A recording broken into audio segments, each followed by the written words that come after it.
Olá, meu nome é Clarissa, eu sou graduanda do curso de Engenharia Sanitária e Ambiental da Universidade Federal de Santa Catarina e no Laboratório de Controle da Qualidade do Ar eu realizei minha pesquisa de iniciação científica, cujo tema é Riscos e Custos de Saúde associados à poluição atmosférica na cidade de Camboriú e Florianópolis, Santa Catarina.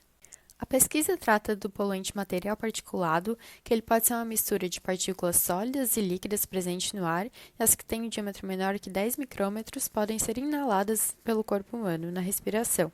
E isso gera consequências para o corpo humano, desde casos mais simples que podem ser tratados em casa, até os mais graves como câncer. E isso tudo gera um custo para a saúde, e é o que a gente vai ver nessa pesquisa, o risco e os custos que o material particulado, o MP10, pode causar. E esses danos foram analisados em dois municípios catarinenses: Florianópolis, que é a ilha vermelha no lado direito da tela, e Camboriú, que é a mancha vermelha mais escura acima de Florianópolis. Esses dois municípios foram escolhidos porque são dois locais que possuem o aparelho AGV medidor de MP10. Foram coletados também os dados meteorológicos de temperatura e umidade para as duas cidades, para avaliar se esses fatores influenciam na variância do risco relativo calculado. E, por último, foram coletados os dados de internações hospitalares das variáveis epidemiológicas referentes à poluição atmosférica, que são elas doenças do sistema circulatório para maiores de 40 anos, do sistema respiratório para menores de 5 anos e maiores de 40 anos. São vários os fatores que podem influenciar na vulnerabilidade, sejam eles sociais, emocionais e etários. Nesse caso, a gente vai estudar só o etário. E as crianças foram inclusas nesse grupo porque elas necessitam de mais oxigênio que um adulto nas mesmas condições ambientais. E esses dados foram retirados do DataSUS. O cálculo do risco relativo, ele relaciona as internações hospitalares com a concentração de material particulado. Na análise dos resultados anuais, a gente pode perceber que Florianópolis apresentou maior risco relativo para todos os anos, menos para o ano de 2016. E, nesse ano, em Camboriú foi apresentada a menor média de temperatura e a maior média de concentração de MP10. E em Florianópolis foi ao contrário, foi registrada a maior média de temperatura e a segunda menor média de MP10. Isso nos leva a pensar que menor a média de temperatura, maior o risco relativo, assim como maior a concentração de MP10, maior o risco relativo. Mas não é isso que acontece para o valor do custo, que cresce anualmente.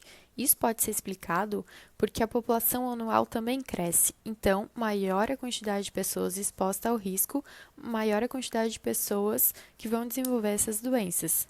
A diferença do custo entre as cidades também pode ser explicada pela diferença da população, que em Florianópolis é muito maior. E em 2019, essa diferença foi de quase US$ 1 milhão. E para analisar a correlação dos dados do risco relativo com os fatores externos, a gente plotou um scatterplot. Analisando o MP10 com risco relativo, a gente vê que nem todos os casos tiveram a correlação positiva, direta, que havia se pensado com a análise anual. E no caso de temperatura e risco relativo, todos os casos se correlacionaram de forma negativa, ou seja, inversa, dando mais credibilidade à nossa hipótese. Agora, sobre a umidade e o risco relativo, a gente pode ver que todos os casos se correlacionaram de forma positiva. Não havia se falado nada sobre eles antes, porque a variação entre os anos foi muito pequena, mas aqui a gente pode ver que eles podem sim ter alguma influência de forma direta nos dados do risco relativo. E agora, com os dados sazonais, a gente vê o reflexo dos dados da correlação feita antes. Para o caso do material particulado, as estações que tiveram maior concentração desse material não tiveram os maiores riscos relativos, diferente da temperatura, que as estações com a menor média de temperatura, que foi outono e inverno, tiveram os maiores valores do risco relativo. E sazonalmente, a gente vê que os custos variaram conforme o risco, mas também tendo a diferença entre as cidades por causa do tamanho da população. Mas e agora? O que tem que ser feito?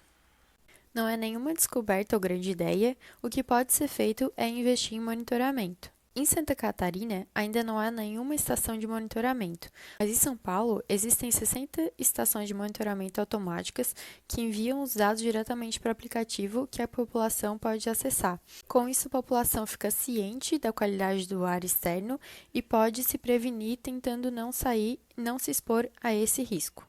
E para finalizar, eu deixo aqui a tirinha da Mafalda.